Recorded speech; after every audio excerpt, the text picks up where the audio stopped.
Hello and good morning.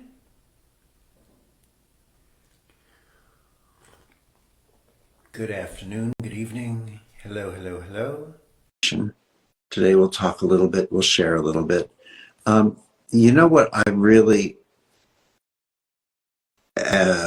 enjoy and fascinated and intrigued by and appreciative of, and lots of other wonderful things, is that more and more today we are listening to people,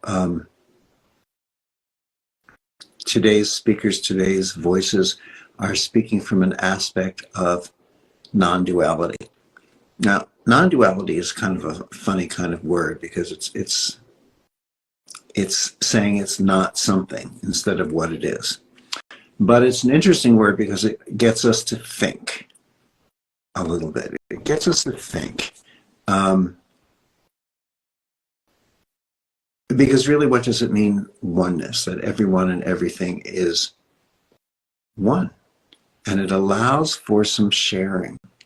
It allows for a perspective, a recognition of the unity that we are. Because actually, this understanding is beyond the thinking mind. It really is. It's beyond words. So what are we doing here? Well, we're trying to share the understanding of this through words and through our thinking mind, because that's what we have, but it's not capturable by this. So you could say, what is it about this seemingly random and, let's say, innocuous recognition of seeing through the perspective, the lens of non-duality that allows for healings to occur at such a magnified level? I mean, think about it. Before I heard of the concept of non-duality, I believe before any of us have heard of the concept of non-duality, somewhere inside we recognize this as our truth. We recognize it as our truth when we experience love. Because love is a dissolving of the divisions or separation between what we think of as individual people. And instead, it allows us to recognize the oneness and the unity. This is really what magnified the level of healings for me when I practice chiropractic. Because, you know, when you're taught chiropractic, you learn the different techniques of adjusting the bones and the spine and freeing the nerves and allowing the brain and the body and really the infinite intelligence of the universe, just an easier flow, you could say. What they call it, innate intelligence in the body, which is really within each of us a representation of the universal intelligence that is. And so this is the philosophy, the understanding of what are called the philosophic principled chiropractors. Chiropractic schools sort of, you know, beat that out of you because they want to be, you know, pseudo-medical for a lot of people. And a lot of the schools outside of, you know, US and sometimes maybe in Canada and a couple of places just become very mechanical about chiropractic. It's very mechanical. Mechanics don't really work for healing. It's sort of like if you take the human body and you dissect it into all its tiny little parts and pieces, you get the sum of all these parts and pieces. But if you add them all up again, you don't get life. Something is missing. It's not there in the mechanical of the pieces. So when I practiced chiropractic, I was doing the mechanical adjustments as taught, until I had a moment of saying, what if we allowed ourselves to simply be the unification, the reunification, the recognizing again, to recognize, which doesn't mean to rethink as much as it means to perceive again and again the unity, the oneness of everyone and everything. And right before I would make the very same physical, mechanical adjustments that I had been doing, I would pause for one moment. Just breathe for one moment. It's not something that has to happen for 3 minutes or 30 seconds or 30 minutes. Just a breath of awareness, which doesn't even require a time-based moment, just that recognition, reunification of humanity, the physical, with humanity, the spiritual, and then made that very same seemingly mechanical adjustment, but the correction was not made any longer by mechanics or by the limitation of mechanics. And the healings began. What is it about the seemingly random or innocuous recognition of seeing through the lens of oneness, of unity, that allows for healings to occur at such a different level? Well, you see, seeing that recognition is the knowingness of who you are. And who you are is what and who everyone and everything is. And it is that presence that does the healing, not the chiropractic adjustment, not the technique, not the healing modality, not which steps happen first, not thinking about what you'll do next, or worrying about whether you protected yourself from something, which is an illusion anyway. There is nothing to protect yourself from healing. Nothing except our own fear that comes from buying into other people's stories that there's something to protect yourself from. There's nothing to protect yourself from except for your own belief and your own fears, which are illusions. Period. Go print that on a t-shirt. You know, write it on your bathroom mirror. See it every night before you go to sleep, every morning when you wake up. There's nothing to protect yourself from except for our fears, which we have bought into, which were never ours to begin with. They came from someone else, who came from someone else, whose fears came from someone else. And for some reason, we have accepted them and probably even paid people money for the privilege of buying into their fears, let that go. That's the only thing to protect yourself from. And you can't even really protect yourself from that because fear is an absence. It's the recognition of who we are, seeing through the lens that we are all one, that we are all love, that we can interchange the word love and healing. Always. It's always a perfect exchange. And in that, we stand as healing, as who and what we are. No one can stand in the presence of light without being lit up. That's what healing is. Everything else is a performance, a story. You could take all the techniques and the methods that you were given, that you were taught to do healing, that use this crystal that way, do these steps this way, move your hands that way. Do them all backwards. Just do them backwards. If you can't bring yourself to ignoring them, then do them all backwards. Do them all the ways you've been told not to do it. Just don't do it the way you've been told to do it, but stand there in presence, and guess what? You will be what I started to say. You know, it's hard to use language that's all the time non-dual. What I started to say, you will be the greatest healer there ever was. You just simply need to recognize that everyone is the greatest healer that ever was, ever will be, ever is. How do you like that? Let's Not, and I know I hear some of you in the background going, what? What about Jesus? Let's not forget that Jesus is the one who said, these things that I do, you shall do and more. Why was he saying that? Well, if he said that, and those are his words according to John, if he said that, then he would be saying that to be encouraging you to reveal yourself to yourself. You are God, you are love, you are the infinite. These things that Jesus did, you will do and more. And how do you like the and more part? You know, just when you're struggling to get past the you'll do the same things, now you have to deal with and more.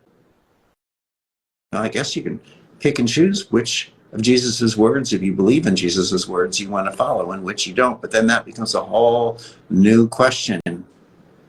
Who are we to pick and choose? And who aren't we to pick and choose?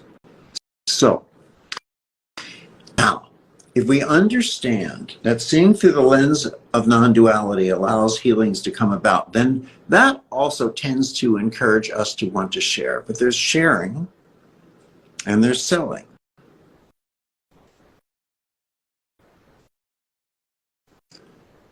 There's sharing our insights, and then there's the attempt to teach them to get other people to follow them the same way, sometimes for money.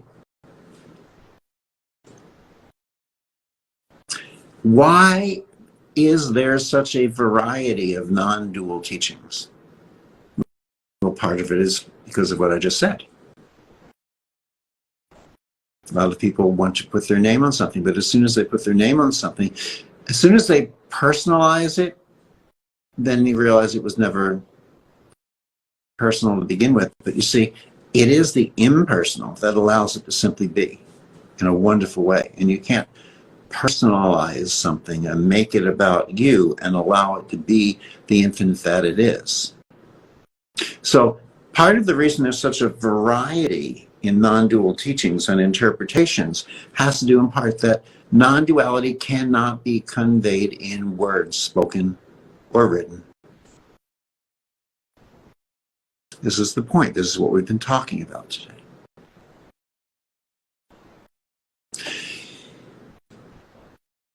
Healing is realized.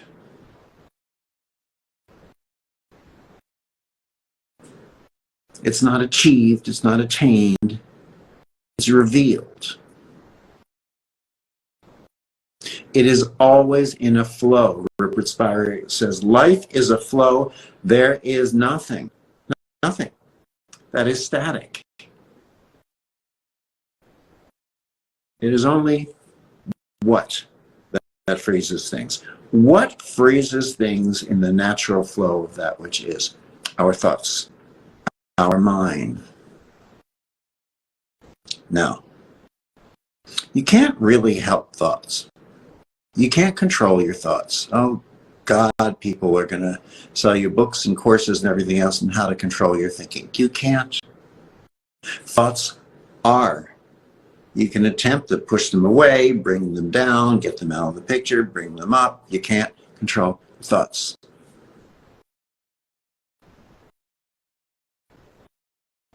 So, as we said, life is a flow. Nothing is static. It's only thought that freezes things. Thoughts extract from that flow. And when something is extracted from the flow, what is it? What does it become? It becomes an object, in a sense. Like words are objects. Thinking, I think Rupert said, it immortalizes moments.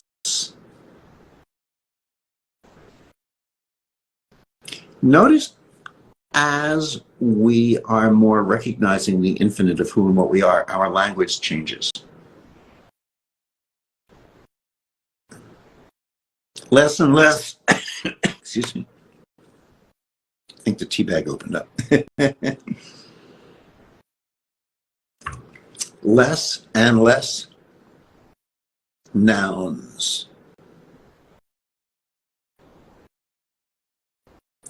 No things. The evolving language will have no nouns, no things. It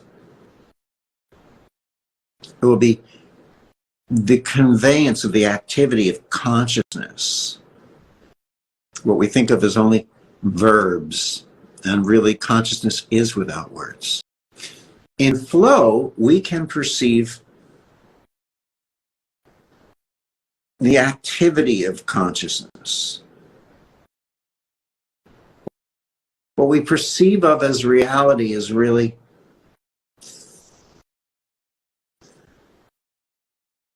a flow of relativity, in a sense. Suffering is the result of viewing relative reality, relativity, as something that's absolute, an absolute reality. It's how we perceive. Now, the desire to alleviate suffering. And here's an interesting thing here. The desire to alleviate suffering comes from love. We kind of know this. From the recognition of our oneness, because someone else's suffering, since there's no someone else, is our own suffering. So when we look to alleviate suffering in an other, we soon recognize there is no other, so it's our own suffering. Suffering may be a result, therefore, of love, of the recognition. Suffering could be, and I've heard it explained this way, a result of love, meaning you're being called back to say, hey, you missed something here. That's love. The desire to alleviate suffering is of love, in the recognition that in love, we are one.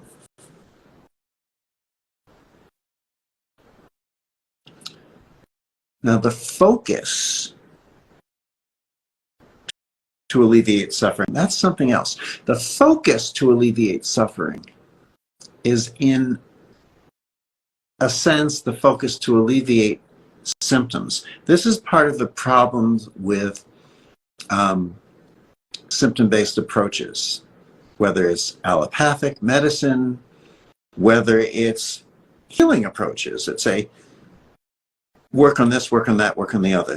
If we try to get rid of symptoms, we're allowing the problem to continue on. Getting rid of a headache we talk about with aspirin, well, what caused the headache? Don't we want to look at that instead of just, shutting off the switch? Isn't the headache a communication, the intelligence that you are saying, hey, something's out of balance, let's look for that? That's like someone bringing you some information and you shoot them because you don't want the information, because you don't like hearing the information. So you take an aspirin to kill the headache because you don't want to receive that headache of information, instead of saying, thank you, headache. This is telling me I need to allow myself to return to a state of balance. So what happens, we take a different approach in healing. And we think it's better because we think it's different. But is it? We say, okay, let's look for the problem in the chakras. We're going to spin them in that direction instead of the other direction. Let's look for the energy block. We're going to remove that energy block from here so something flows freely again. Instead of recognizing that if we allow for the overall picture of healing, the intelligence of that which is, to rebalance the body, then what needs to be readjusted and redirected is, and what's supposed to be functioning in that way at that time also is.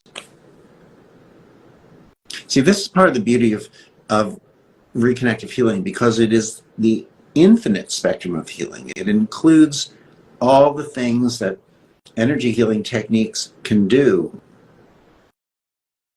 And then in that perfect healing of the infinite, by the way, the chakras rebalance. It doesn't happen from fixing the symptoms of restructuring the chakra spin, for example, or chakra as it's supposed to be, the chakra spin, for example, is not really any more balanced and holistic, maybe less toxic, maybe not, than taking an aspirin to get rid of another symptom. On top of which, it feeds the rather hungry spiritual ego. I went in and I saw this problem and I readjusted these chakras and I did this and I did that and I did the other. And what makes us think that the chakras weren't moving in another direction to help bring about a level of balance? What is that I that wants to do? What is that I that wants to do? And what is it feeding from? Recognize is to perceive differently. But when our ego, our thinking gets in the way, it's like clouding up our instinctual knowingness with the ego that turns instinct into intuition, the judgment, the personality. So as verbs, the difference between cognizing and thinking is that cognizing is to know or be aware, while think is to label or ponder, to go over something in our head, to become limited.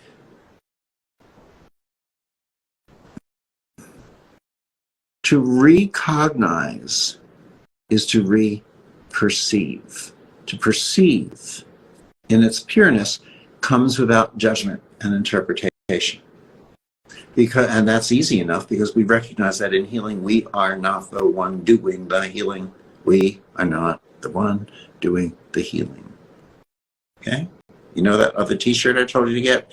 Now let's get a little record. We can just sing all day. We are not the ones doing the healing. I mean, once we grasp that, oh my goodness. We have to let go of the goals.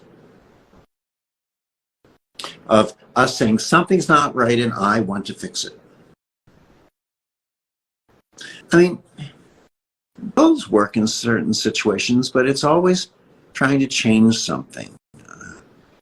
I've recently, someone talked about cleaning out your closet. Something's not right in my closet and I need to change it. Great, it has an end goal. No problem. Something's not the way you want it in your closet.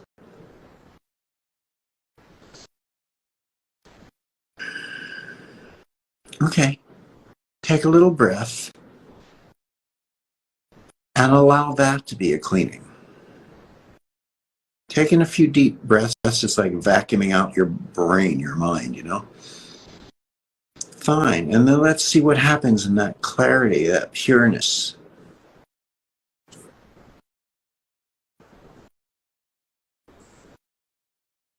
Just breathe for a moment.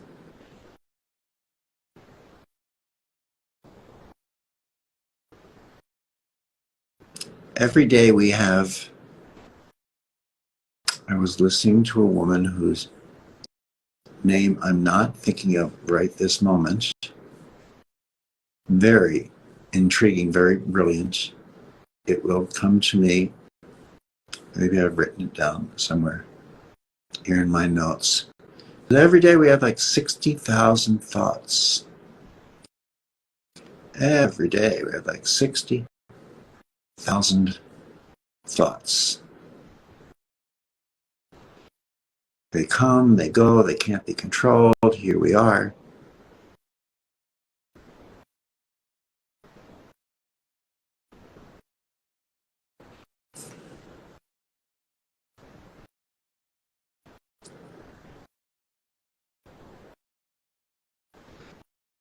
Breathe in. Breathe out. Let's allow for the organic knowingness of the healing that's perfect for us. Let's just allow for that. Can we allow for that?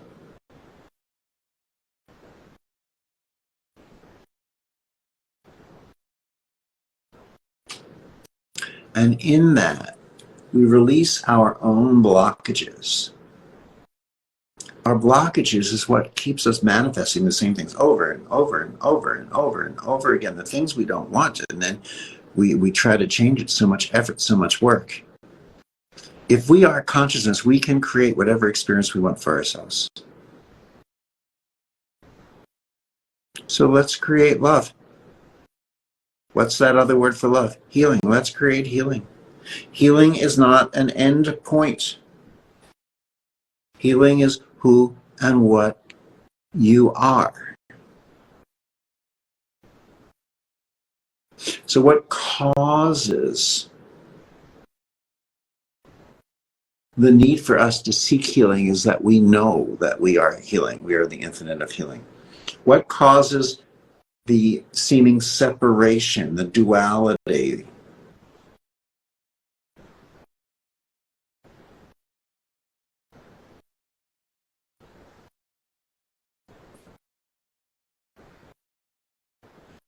Maybe we don't feel safe being our authentic self. Could it be that?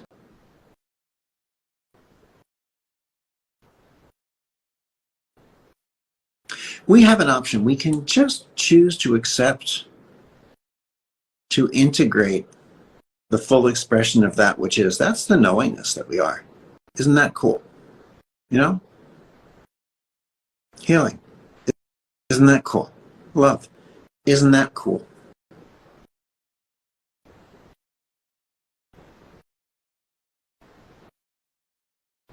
Words are funny. I remember as a kid wanting to be cool. And I was paying attention at the time where things that were really wonderful were hot. Wow, that dress is hot. That television is hot. You know, that whatever it is, that's really hot. And that meant great. And then all of a sudden people started saying, wow, isn't that cool? Isn't that cool? Isn't that cool? And I thought, well, wait, isn't that the opposite of hot? So which one is really cool? Which one's really hot? What's the difference? I was young and I was looking at those words. I was a kid.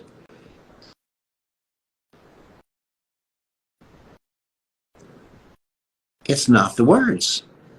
We can't have the answers in those little boxes of words. Gabi Kovalenko, that's her name. Gabi.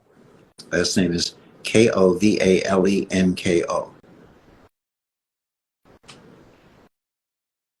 We can tap into wisdom, she says, when we forget about ourselves.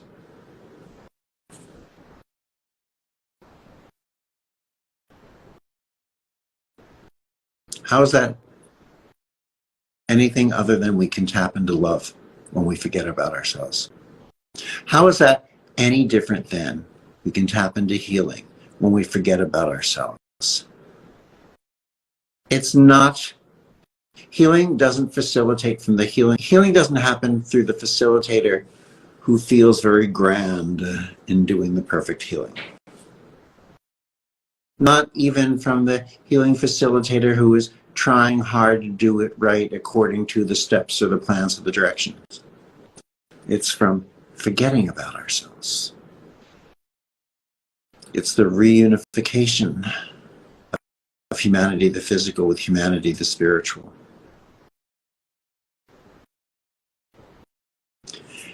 The way dissolves. The ways dissolve. As we've been talking about for quite a while, the ultimate design of any healing technique is to self-dissolve. And Gabi explains, attaching to any one way of doing something, any one technique, approach, this, that, or the other, attaching to any technique is us trying to condense the infinite into a box. Now, that does not mean, so let's do as many energy healing techniques as possible, because that's attempting to condense the infinite into a bunch of little boxes. Well, isn't that kind of silly? What if we allow the boxes to dissolve? Oh my God, there's a concept. There are no boxes. Then what is there? There's you, the infinite. You are the healing. Frightening, huh? Makes someone say, oh, I heard enough of this crap. Too unsettling. I like the guidance of doing step 1, step 2, step 3. Great, do it. Please do it until it becomes so rote that you bore yourself to death. The greatest gift you can give yourself while facilitating a technique is to become so bored that your mind has wandered.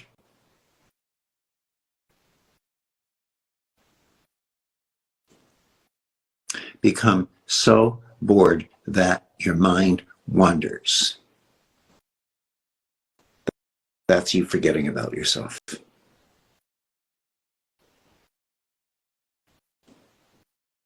Now you are healing. Even let go of the perspective of whether you're the healer or the healing. Just let go. Even if we look at ourselves as I'm the healer, I'm the person who's doing the healing, I'm the healee, I'm the person who's come for the healing, we're still in duality. We are still fragmenting who we are. Instead of I'm the receiver, I'm the sender. No, I'm just receivership.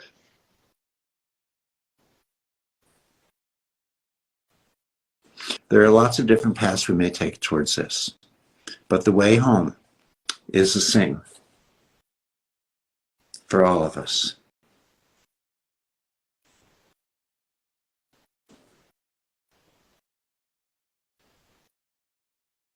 Let's allow ourselves to be shepherded in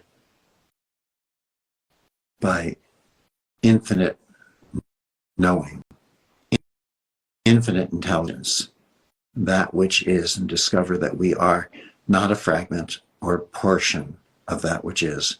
We are, each and every one, that which is. So, thank you for letting me ramble and share again. It's been a pleasure. I really do enjoy this. I hope you're coming for you. I'm definitely coming for me. You being here bring me the greatest gift of allowing me to talk, to explore, to discover, to share in this community of friends. And I am so appreciative of you being here with us. All I feel is love. So thank you. We will return next Wednesday, same time, 9:45 a.m. Chicago time, 7:45 in the morning Los Angeles time, 12:45 in the afternoon. Wait a minute. 9:45. Sorry, let's start this again.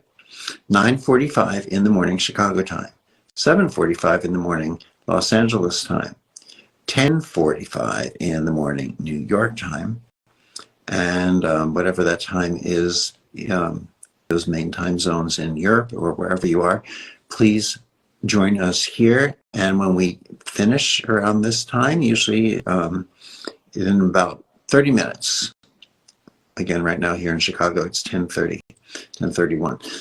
In about 30 minutes, 11 a.m. Chicago, 12 noon New York, I knew there was a 12 noon somewhere, or 9 a.m. Los Angeles, we will be having a sharing of Solomon Speaks on Reconnecting Your Life.